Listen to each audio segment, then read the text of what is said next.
आप सभी का आपके अपने YouTube channel VK Mishra present में बहुत बहुत स्वागत है। आप सभी भक्तों को देवउठनी एकादशी देवउठान एकादशी व्रत की ढेर सारी शुभकामनाएं।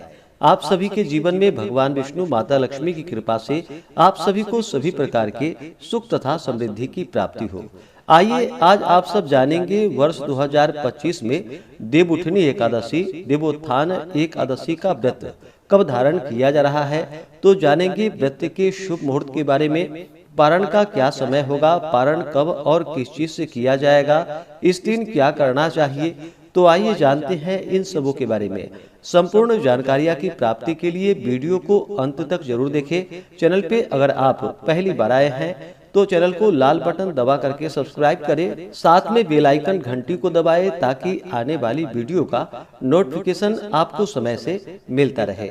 आषाढ़ मास शुक्ल पक्ष की एकादशी को भगवान विष्णु जो कि योग निद्रा में चले जाते हैं और कार्तिक मास शुक्ल पक्ष की देवउठनी एकादशी के दिन भगवान जागृत होते हैं।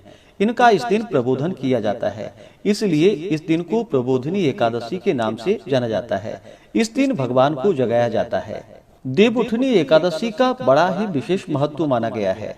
जो भी भक्त सच्ची श्रद्धा के साथ नियम और निष्ठा के साथ देवउठनी एकादशी का व्रत धारण करते हैं, इस दिन भगवान का प्रबोधन करते हैं, गान कीर्तन कथा स्तोत्र आदि का पाठ श्रवण आदि का कार्य करते हैं, व्रत में नियमों का पालन करते हैं, तो प्रबोधनी एकादशी व्रत के प्रभाव से व्यक्ति को 1000 अश्वमेध एवं 1000 राजसु यज्ञ करने का पुण्य फल प्राप्त होता है।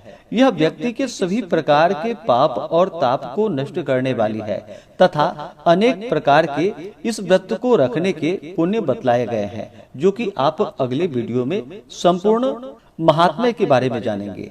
तो आइए जानते हैं देवउठनी एकादशी व्रत के शुभ मुहूर्त के बारे में। सबसे पहले जानते हैं सनातन पंचांग के अनुसार। सनातन पंचांग के अनुसार एकादशी तिथि प्रारंभ समय 1 नवंबर 2025 दिन शनिवार सुबह 9:14 और एकादशी तिथि की जो समाप्ति है वह 2 नवंबर 2025 दिन रविवार सुबह 7:33 पे एकादशी तिथि की समाप्ति है। और वाराणसी पंचांग के अनुसार एकादशी तिथि प्रारंभ समय 1 नवंबर 2025 दिन शनिवार सुबह 4:03 और एकादशी तिथि की जो समाप्ति है वह 2 नवंबर के तड़के यानी कि 2 नवंबर की सुबह 2:56 पे एकादशी तिथि की समाप्ति है। सनातन पंचांग के अनुसार इस बार अस्मार्थ के लिए गृहस्थों के लिए 1 नवंबर 2025 दिन शनिवार को व्रत बतलाया गया है। वहीं पर वैष्णवों के लिए जो कि 2 नवंबर 2025 दिन रविवार को एकादशी का व्रत बतलाया गया है। वहीं पे वाराणसी पंचांग के अनुसार 1 नवंबर को ही गृहस्थ हो या वैष्णव हो सभी के लिए 1 नवंबर को व्रत बतलाया गया है। तो आप जिस भी पंचांग को मानने वाले हों उसके अनुसार आप व्रत को धारण कर सकते हैं। अब जानते हैं व्रत के पारण के बारे में। व्रत का पारण जो कि हरिवासर समाप्त होने के बाद और द्वादशी तिथि में ही व्रत का पारण करना चाहिए। सनातन पंचांग के अनुसार द्वादशी तिथि का प्रारंभ जो कि 2 नवंबर 2025 दिन रविवार सुबह 7:34 पे है और द्वादशी तिथि की जो समाप्ति है वह 3 नवंबर 2025 दिन सोमवार को सुबह 5:08 पे द्वादशी तिथि की समाप्ति है।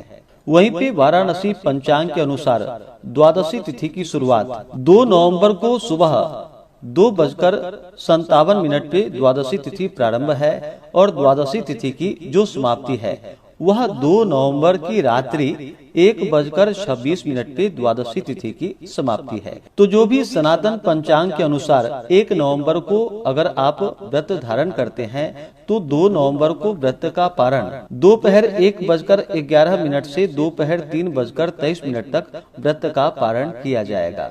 वहीं पे अगर आप वाराणसी पंचांग के अनुसार 1 नवंबर को व्रत धारण करते हैं तो व्रत का पारण 2 नवंबर को सुबह 6:23 से सुबह 8:31 तक व्रत का पारण किया जाएगा।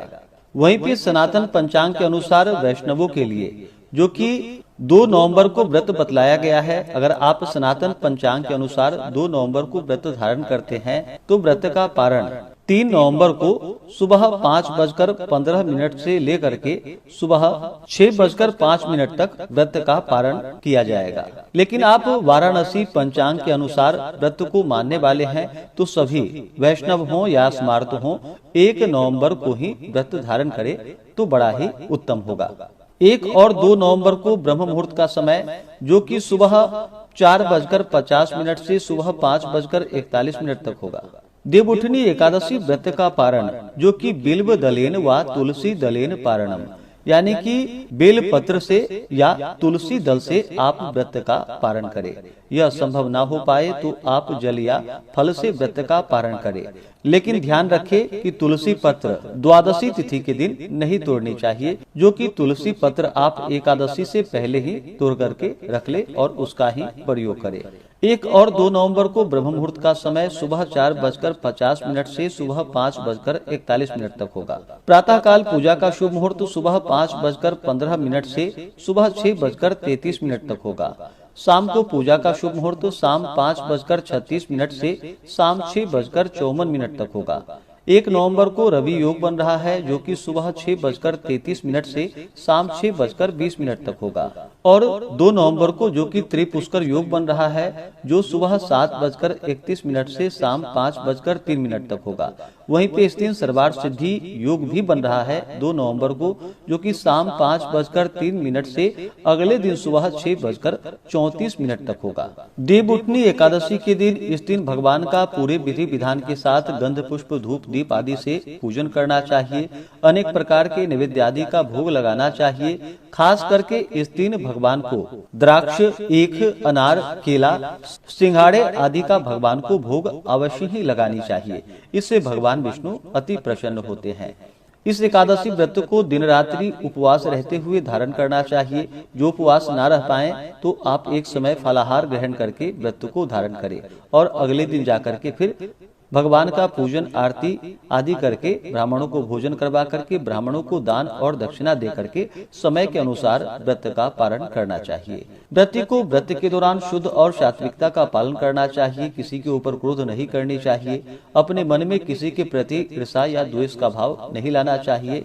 पूर्ण निष्ठा भक्ति भाव के साथ इस दौरान ओम नमो भगवते वासुदेवाय, श्री कृष्ण गोविंद हरे मुरारी आदि मंत्रों का जप करना चाहिए। श्री सूक्त, पुरुषोक्त आदि का पाठ या श्रवण करना चाहिए। विष्णु सहस्त्र नाम आदि का पाठ या श्रवण करना चाहिए। यह संभव ना हो पाए तो भगवान का भजन कीर्तन गायन वादन जो भी आपसे बन सके इस दिन अवश्य ही करना चाहिए और भगवान का प्रबोधन करना चाहिए। इससे भगवान विष्णु अपने भक्तों के सभी प्रकार के पापों को नष्ट कर देते हैं। इस व्रत के प्रभाव से हजारों राजसू यज्ञ करने का पुण्य फल प्राप्त होता है तथा अश्वमेध यज्ञ करने का पुण्य फल प्राप्त होता है।